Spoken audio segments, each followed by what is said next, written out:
Hello, my friends, and welcome back to another episode of It's Called Counted Cross Stitch, and I Cannot Count. When I last saw you, I was working on Rachel Holmes by Heartstring Samplery, and I had a goal of working on this for 1 week this year for a WIPGO, and that week is now up. It is Monday morning and time to switch projects, and I just wanted to show you my ending point. So if you missed the last video, what I have done on this is I finished the word Rachel, started the word Holmes. I got this tree done, this lamb done, this rabbit here. I got this tree done. I'm like working on a diagonal. I got part of this band here done. This is a pretty large band of mostly eyelet stitches. I did have more of it done, but I had some counting errors and had to frog. One of these days, I'm not going to need to frog so much, maybe. I'm really enjoying this piece. It's a total joy to work on. I'm using the called for over-dyed threads and stitching this on 28 count summer khaki linen. I just love the bright colors in the piece, and you know, it's got enough color changes that it's fun, but not so many that it's frustrating. It's just really a fun sampler to work on. So I am looking forward to pulling this back out, and I think this will be my next focus for a finished piece. I'm really hoping I will have some more time to work on this year. Okay, so let's talk about Q3 WIP Be Gone. My main goals for the next 25, well really it's 21 days now, because the quarter started on Friday, I think. My goals are to finish the tote bag. You saw my last video. I'm just waiting for some fabric to arrive for that. I'm hoping that that can be done in 2 or 3 days once the fabric arrives. I have a stitched piece that I finished last summer, Maple Sugar by Heart of the Country, that I want to frame. I've actually completed that already, and I will show that to you in a few seconds. And I want to focus on finishing Sunny Days by Prairie Schooler. So on Friday, I got this all framed. It didn't take very long. I had a piece of board that was already cut, perfect size for this frame, and I'm pretty happy with how it turned out. There's a little bit more negative space on the bottom that I would have liked, but I'm not going to unlace it and fix it. This is also one of the sticky mat boards, so it would be a huge pain to fix this at this point, and I'm not upset about it enough to go through that. It's a little bit too much negative space. Like if there was some more snow stitch down here, it wouldn't be so bad, but it's done. It's on my wall for me to enjoy looking at. Also, if you've seen my older videos, you may remember that this is a chart by Heart of the Country called, I think it's called Maple Sugar. I picked up this chart in a thrift store in Pennsylvania several years ago. I want to say 2018, and it was already partially stitched. And the first time I showed it in floss tube, I was like, I don't know what I should do with the stitching that already exists. I feel bad throwing it out, but it has mistakes in it, and it was on like a kind of ugly piece of Aida, not ugly because it's Aida, ugly because I didn't like the color, and it just wasn't my jam. So Michelle from Bendy Stitchy Designs commented, and she suggested framing the original stitching with my finished piece when I finished it, and so I have remembered that advice, and that's what I've done. Here's the back. Yes, this is taped in. This is, I think it's called artist tape or framing tape. It's actually a double-sided sticky tape, but I didn't take off the back. The board is in there pretty snugly, so it shouldn't fall out, and the tape is just in there to make sure. I don't know, not the most professional way to frame something, but it's in there. And I just taped. I like cut with the, whatchamacallits, the scissors that are little triangles. Oh man, my brain is fried. You know what I'm talking about, the scissors that trim things, the little well, you can see I have this little scalloped edge going on. And I just trimmed off the piece that she had stitched on. I saved the rest of the scraps of Ada to maybe use for another project, and I taped her stitching into the back here. So the original stitcher, whoever she is, wherever she may be, her work is in here with mine. So I am pretty pleased with how this turned out, and I'm gonna go hang this back up on my wall. And there she is. No more empty frames. I need to get the level out and level these again, but no more deconstructed cross stitch look. I stitched that, by the way, with the Called For DMC, and the fabric is from Silkweaver Fabrics. I want to say it's 28 count Lugana in the colorway Sudden Storm, and I had them dye it for me with as little white as possible. So my next Whip Be Gone focus is Sunny Days by Prairie Schooler. My plan for these, once they're all stitched up, is to finish them kind of how they're shown here, and then to hang them on a garland and use that to decorate during the summer months. I have nearly five completed of the 9. So in order to finish these all by the end of the quarter, I need to complete one every 4 days, which shouldn't be impossible. They are only 29 by 29.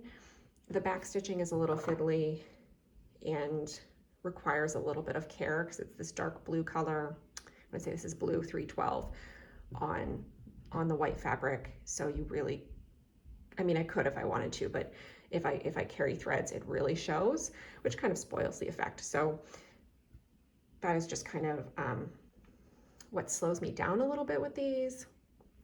But I think I can get them all finished in the next 21 days and get this one off my back and out of my whip pile. I'm not really feeling this right now, especially with the fall weather or summer project, but this is the only thing I have left in my whip pile that is close enough to a finish that I think I could get it done this year.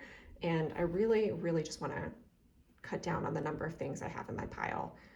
I would really love for next year to be able to just rotate through, you know, a small number of projects, give one a couple weeks in the year and rotate through them. But in order to do that, I really need to cut down the number of projects I have.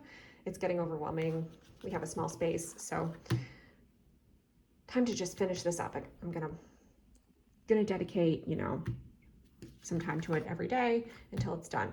I also have 7 more Whip Go goals to accomplish before the end of the year, and there is 6 weeks and change left in the year, so that means I'm gonna have to double some things up. So one of the goals I have remaining is to do 1 week on 3 things by Moira Blackburn. I'm sure many of you have seen this chart before. I am stitching this 1/2 on 40 count. Picture this plus, I think this is doubloon. I'm not sure. I'm pretty sure it's doubloon. And apparently the last time I worked on it, I had an error and I started frogging and put it away without finishing frogging. So I'm gonna have to take a look at the chart and figure out what the mistake is and what else needs to come out. Like the U and the V and this basket are all partially frogged. I think the last time I worked on this was the last floss tube retreat in 2019.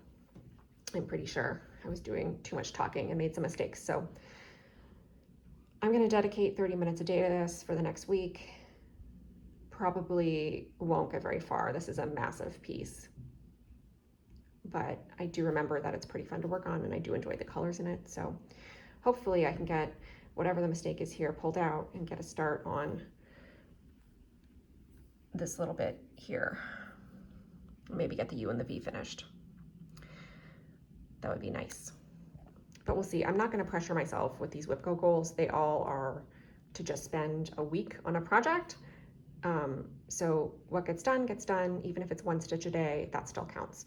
So I better get stitching. Okay, so the lesson here is always write down the fabric you're using in a sewing project before you throw out the label. So I had to order more of this pink fabric for my tote bag, and I knew it was a Hoffman Boutique, but I hadn't written down the color number or the name, and I couldn't find the order where I had purchased it. I know I had gotten it from 123 Stitch, but I could not find the order, and it wasn't showing up in my order history. I must have not used my email or something. I don't know. So I ordered a bunch of pink fabric from the Hoffman Boutique collections online, and I don't actually think any of these are the exact same one, but this one is very, very close. And then this one is like a close second. It's close enough that I think it's gonna be okay. They're slightly different shades, but it's not gonna be like next to a piece of the original fabric, so it's okay. And I got some of this purple fabric to replace the purple fabric for the lining, because again, I didn't write down what color it was I used, but I think that this is close enough and will be fine.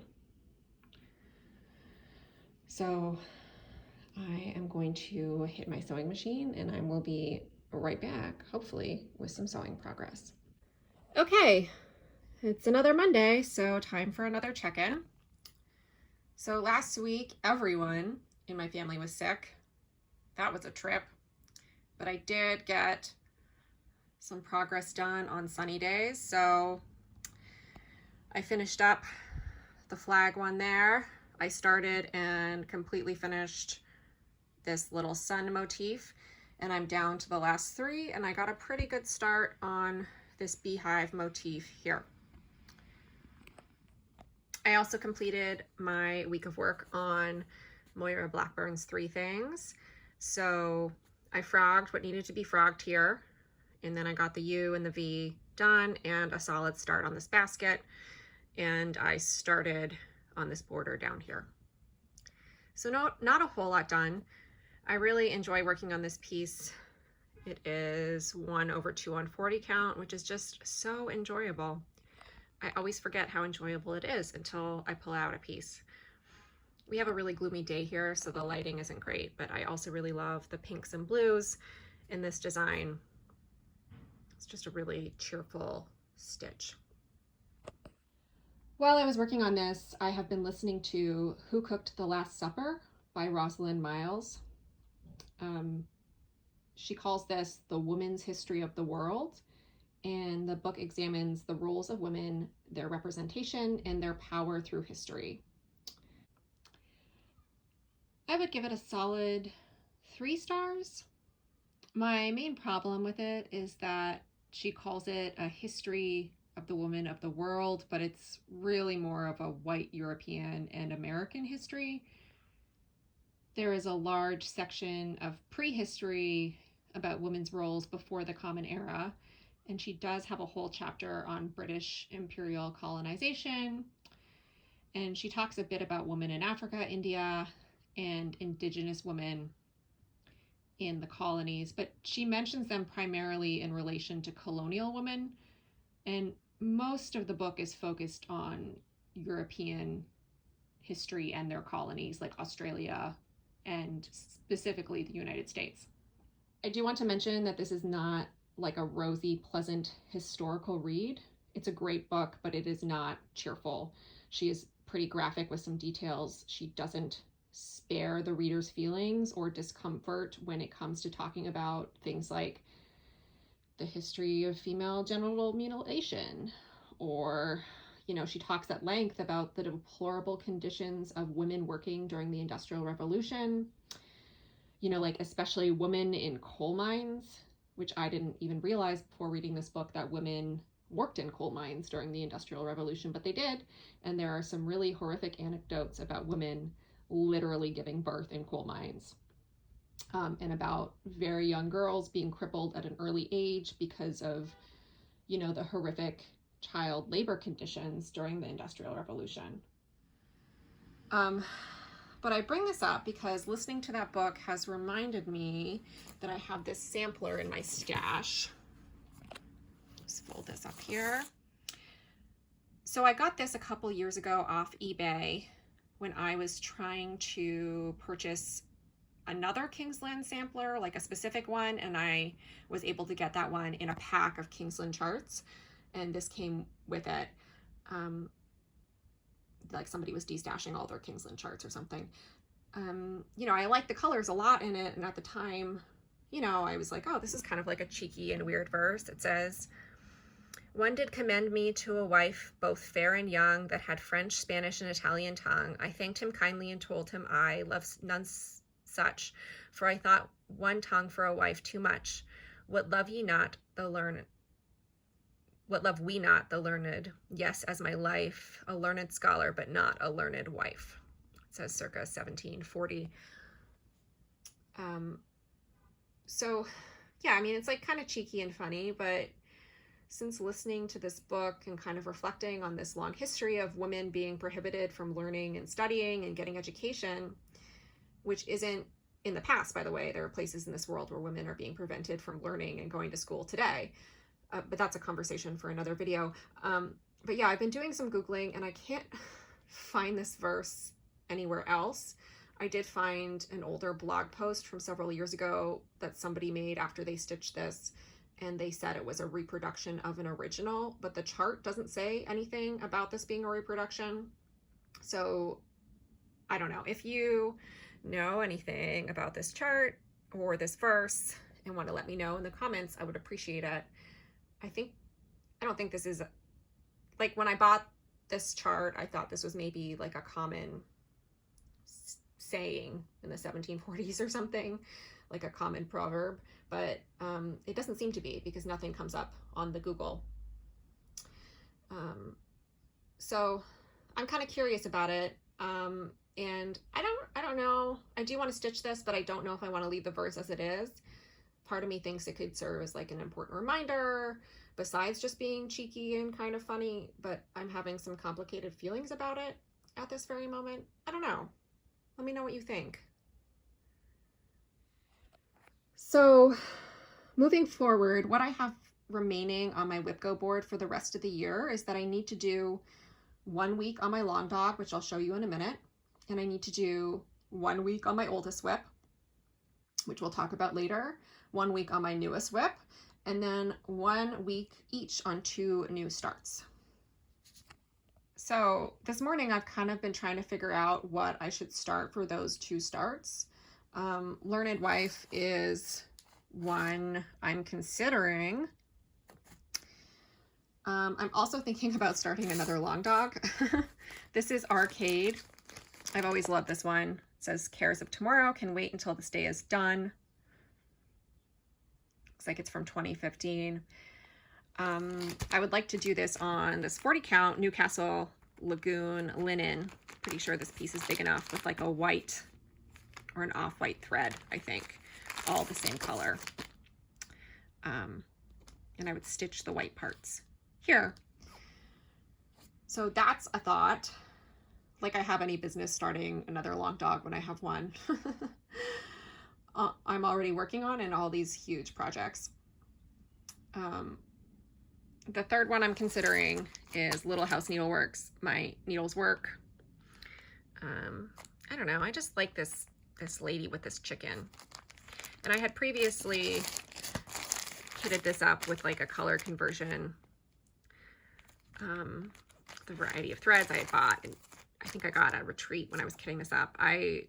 But I've since used the fabric I purchased for it for something else, so I'd have to go through and see if I have fabric that works with these thread colors, or maybe restart the kitting up progress. I don't know. This is the smallest one I'm considering, or the second smallest I'm considering.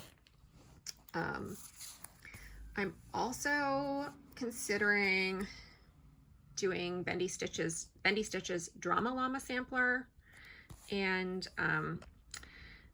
The Visitor by Blackberry Rabbit. I've been wanting to do both of these for a long time. This is so beautiful, but it has a million colors, so I just don't know if I have the patience to like look at. That's a lot. First of all, definitely doing it in DMC. That's too many overdyes. But I don't know if I have the patience to pull all those colors right now. Maybe like this would be funny to hang next to this. Is that too many samplers to work on at the same time, like this plus all my other samplers, and too much blue. I guess I don't have to do it in blue. That's an idea. Maybe I'll start both of these and they can be like weird companion pieces to each other. And then the last thing I'm considering is this teeny tiny needle case I have in my stash. It's like a kit. I probably will start this one because I need something we're traveling for Christmas and I need something small to take with me that's easy to work on. And I think I could definitely finish this by the end of the year so I wouldn't be adding too much to my WIP pile. I want to start all of them. Should I start all 6? I don't know. Tell me what you think. Okay, so my plans for this week, other than continuing to work on my prairie schooler, is to, while I'm figuring out what to start and maybe ordering some things to kit up, I'm going to get my week of work done on my long dog sampler that I owe. So this is where it's at now. I think the last time you saw this was September 2020. I'm obsessed with this. I love this so much. Why haven't I worked on it since then? Probably because it's on 40 count.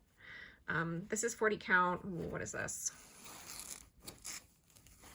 I want to say it's like gray stone something. I don't remember. If you really want to know, write a comment and I will look it up, but it's like a 40 count gray Zweigart.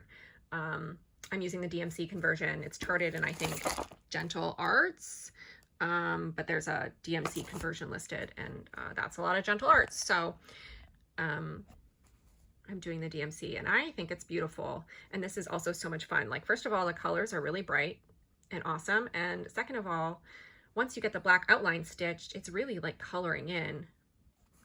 So it can be very therapeutic. So I have one page complete, and this is like the second page over here. I'm a little bit behind on this. I started this for the Long Dog Leap Year Sal Stitch Along in February 2020. And the idea was to start a long dog and try to finish it by the next leap year. I'm a little bit behind schedule. I think I need to finish, I said I needed to do 1.5 to 2 pages a year to get it done on time. So I've only completed 1 page in the last almost 2 years. It'll be 2 years in February. So I need to do some work on this, but I'm trying, like, with this at the end of this year, not to really pressure myself too much on accomplishing goals. I'm just trying to make goals of stitching on certain projects. And, you know, that's it. I tend to get a little overwhelmed sometimes and set my goals too high. Look, it's my face. I bet you missed it.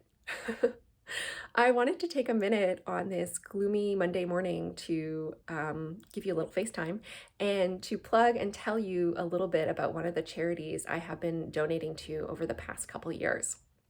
I know holidays are coming up and people maybe are thinking about places they want to donate to. Maybe if you have enough stuff and you're asking for donations instead of gifts this year, I just wanted to put it on your radar. The Bail Project is a national nonprofit organization that provides free bail assistance and pretrial support to thousands of low-income people every year. This past week was a real doozy for the criminal justice system in the United States. I mean, you won't see this for a couple weeks. Right now, it's Monday, November 22nd. So right now, I'm talking about the Julius Jones and Rittenhouse cases. But, you know, honestly, the sad thing is that the way the justice system is run in the US, we could be talking about like any week here, right? It feels like there's always a case in the news that's demonstrating just how unfair the justice system is. And cash bail isn't directly related to either case that I just mentioned, but it does disproportionately affect Black people, brown people, people of color in the United States. And I have nothing to do with the Bail Project personally. I just want to disclaim that. But I chose to start donating to them in 2020 because if you're new here, welcome. I work in the film and TV industry in New York City in the props department. And the last TV show I did before I went on maternity leave was a prison show. So we had some sets built, of course, but we also spent a lot of time filming on location in jails and prisons throughout the 5 boroughs. And we spent the most time at Queens County Jail, which is an active jail. And everybody housed there has not yet been convicted of a crime. They're all either going through trials or waiting for trials, going through the court system. None of them have been convicted. Let me tell you, having spent time in that building, it's given me a lot of food for thought on the prison and jail system in the US. I could go on for hours about it. But the main thing I feel very strongly about, especially after having seen how people are forced to live while they're waiting to go through trial, is that I don't think the decision about whether or not to incarcerate them before their trial should have anything to do with their finances. It just doesn't make sense to me that, like, if you're rich, you get to wait at home, but if you can't afford the bail money, you have to live like that when you haven't even been found guilty yet. Like, that's not justice. So, if you too are feeling frustrated with the system and want to do something more constructive this holiday season or just year round, then scream into the social media void, or, craftism, or whatever. That's a whole other topic. But if you want to do something actually constructive to help and are looking for an idea, I'll check out the links below to their page. Consider donating $10 here and there. I usually give them $10 every month or two, depending on how tight things are. It's a cup of coffee, really, to help them out. And they help keep people who have not yet been found guilty by a jury of their peers, so should, by the letter of law, be presumed innocent, out of jail. And the best part about is that the way bail works is when you show up to your trial, right, you get your money back. So every dollar you donate has the potential to get recycled back into the organization and get used again and again and help multiple people over time, which is something I really like about it. So I just wanted to put that on your radar if you're looking for places to make charitable contributions this holiday season. So it is Monday, November 6th, and there is officially only 25 days left in the year. That's so crazy. How did the time fly so fast? And I have completed all 3 of my Whip Go third quarter goals. So here is Sunny Days, all stitched up. Sorry for the harsh light. It's very gloomy outside today. I am pretty happy with how this turned out. These are the 3 with the brown borders. This B one was really annoying to backstitch, but it turned out really nice. Then the ones with the blue borders, I'm gonna finish them pretty close to how they're finished in the model. I hang them on a garland and use them as decorations during the summertime in a distant future when I don't have a toddler running around grabbing things. But for now, these go into the bag of shame. And I am happy to have this checked off my list. Another whip bites the dust. I also finished the tote bag. I'm really, really happy with how this turned out. Don't look at the seams and the straps too closely because they're pretty crooked, but quilted straps of appropriate length. There's the front. Here's the back. The tutorial included instructions for boxing the corners, but honestly, there's the lining. Honestly, I was too lazy to do it. I don't really think a tote bag needs box corners. I mean, I suppose it's nice to do so it can stand on its own, but I thought it was an extra step that it didn't need. It's a little wrinkled. Maybe I should press it before I mail it. But I'm super thrilled with how this turned out. I think the recipient is going to be really happy with it. I hope so, anyway. And if she hates it, she can just use it to carry groceries in, right? And I overall really enjoyed the process of making this bag. I won't tell you how many times I had to attach and reattach these straps and how many times I got them wrong. But besides that, it was a lot of fun and relatively quick as far as finishing goes. More enjoyable, honestly, than framing. A little loose thread here. So I have a whole bag full of small stitch pieces about this size or smaller that I don't really know what to do with, that I suppose I could frame, but for some of them I don't really want to have them on my walls necessarily. So I think I might finish several of them into tote bags in the near future, because I also have a lot of small 2-inch strips and small pieces, offcuts of fabric from other sewing projects. So I think like this quilted tote bag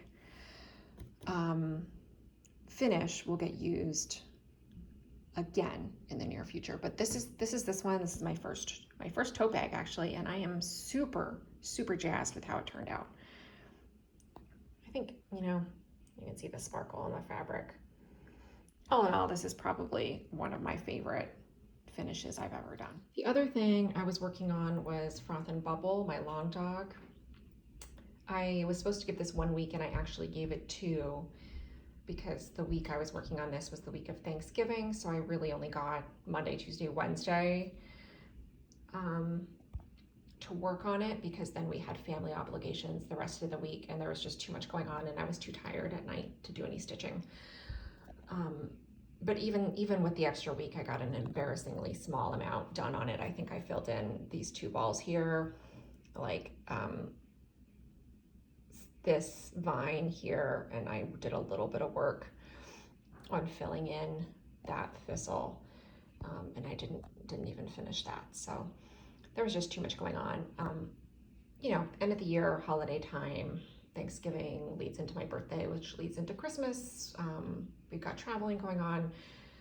Life happens. I'm looking forward to pulling this back out next year and maybe making this a focus project. So my original plan for this week was to start the Learned Wife sampler and the Drama Llama sampler, both of those. What I have left on my WIPGO board for the year is I have to do a week each on 2 new starts, a week on my oldest WIP and a week on my newest WIP. Unfortunately, the thread and the fabric I ordered for those are lost somewhere in the mail. They're doing a tour of the United States right now. So I think today they're in Texas. Yesterday they were in New Jersey. Who knows when they'll get to me. So this week instead, I'm going to work on my oldest WIP. You guys have seen this many times before. This is like an Etsy design. It's a wreath of these flowers, and the original design, it says good vibes only in the middle. I'm not going to write that. I'm using this as a sort of wedding sampler because we had similar wedding flowers. I'll probably just do a big letter for our last name, I think, in the middle, or maybe, I don't know, put some of our vows or something. I think this will probably end up as a cushion instead of framed, honestly. Maybe not, we'll see. We have more wall space in this apartment. So there's 6 pages and I've completed 2 out of 6, so I'm a third of the way done. I am not sure how much I'm gonna get done this week. I'm going back to work on Wednesday. It's kind of crazy. My husband's gonna stay home and be a stay-at-home dad starting Wednesday, and his last day of work is Tuesday, and I go back to work Wednesday morning. So it's kind of gonna be a big change for us, and I don't know what that's gonna mean for my nighttime stitching time, but I am gonna try and get at least 1 stitch a day for 7 days into this. I'll probably work on this side, or maybe this side. That's really the only options anyway, so I don't know. I would really love to get this done before the end of 2022. This WIP is almost 6 years old, and I really need to get it finished. So this is definitely going to be a focus for next year. But I'll talk about that a little bit more in another video. I'm going to do a video in a couple weeks and talk about my plans for 2022, but I haven't figured out my plans for 2022 yet, so yeah. And the last thing I have to share with you is, since I'm going back to work this week, I wanted a travel project for the train. So I have this in my stash. It's like it's needlepoint, not cross stitch, but it's called a stitch and zip. It's like a already constructed wallet, like coin purse, that unzips all the way so that you can stitch on the canvas. So there's no finishing required. You just stitch it up and then it's done. And I thought, since it's small and not too many colors, I use all 6-ply of the floss, it would be a good train and lunchtime project as I ease back into work life. And if I don't get it finished before we travel for Christmas, it'll make a good airport project. So that is the other thing I will be working on this week. So I'm going to go ahead and end the video here. I know I didn't have quite so much to share with you this time around. Hopefully I'll have more progress the next time I check in with you guys. I don't think I'm going to continue with Whip Be Gone for the last quarter. I don't have anything in my pile that is close to finishing, and I think between going back to work and traveling for Christmas and holiday obligations, there's just going to be not very much time to do much of any crafting. So I'd rather not put that pressure on myself, but I will be doing some stitching every day, and I will be checking in with you guys towards the end of the year with my 2022 plans, and hopefully I'll be able to go back to regular video format, since these vlogs don't seem to be super popular. It's not a format a lot of people like, I get it. So with that, I want to wish you good luck on all your end of the year plans, and I hope you all have a wonderful holiday season. If you celebrated Hanukkah, I hope you had a great Hanukkah. That ended yesterday, I think. It was early this year. And whatever holidays you celebrate, I hope you have a lovely winter holiday season and all your stitching dreams come true. Take care. I'll see you soon.